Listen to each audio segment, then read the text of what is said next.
টাকা না থাকলে সন্তান বিক্রি করে হাসপাতালের বিল পরিশোধ করতে হইব তোর।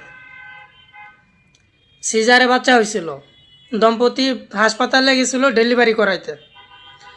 তো যখন সে হাসপাতাল থেকে রিলিজ নিছে, তার কাছে টাকা নাই।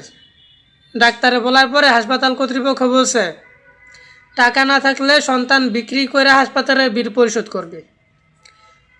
হাসপাতালে বাচ্চাটার দাম তোলা হয়েছে 30,000 টাকা।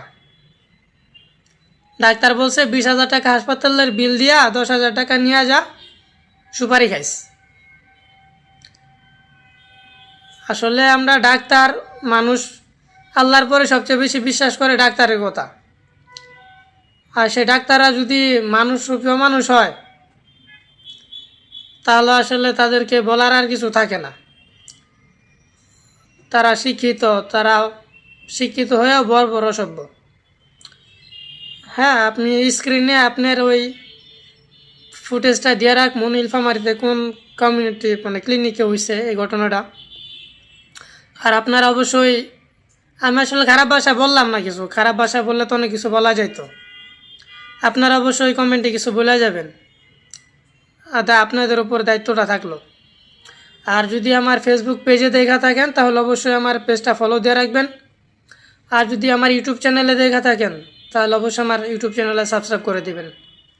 ভালো থাকবেন সবাই। টাকা না থাকলে সন্তান বিক্রি করে হাসপাতালের বিল পরিশোধ করতে হইব তোর। সিজারে বাচ্চা হয়েছিল, দম্পতি হাসপাতালে গেছিল ডেলিভারি করাইতে। তো যখন সে হাসপাতাল থেকে রিলিজ নিছে, তার কাছে টাকা নাই। ডাক্তারে বলার পরে হাসপাতাল কর্তৃপক্ষ বলছে টাকা না থাকলে সন্তান বিক্রি করে হাসপাতালের বিল পরিশোধ করবে। হাসপাতালে বাচ্চাটার দাম তোলা হয়েছে 30,000 টাকা।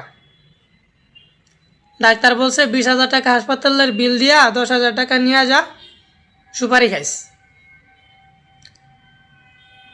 আসলে আমরা ডাক্তার মানুষ, আল্লাহর পরে সবচেয়ে বেশি বিশ্বাস করে ডাক্তারের কথা। আর সে ডাক্তাররা যদি মানুষরূপীয় মানুষ হয়, তাহলে আসলে তাদেরকে বলার আর কিছু থাকে না। তারা শিক্ষিত হয়েও বড় অসভ্য। হ্যাঁ, আপনি স্ক্রিনে আপনার ওই ফুটেজটা দিয়ে রাখুন, নীলফামারীতে কোন কমিউনিটি ক্লিনিকে হয়েছে এই ঘটনাটা। আর আপনারা অবশ্যই, আমি আসলে খারাপ ভাষা বললাম না, কিছু খারাপ ভাষা বললে তো অনেক কিছু বলা যাইতো। আপনারা অবশ্যই কমেন্টে কিছু বলে যাবেন।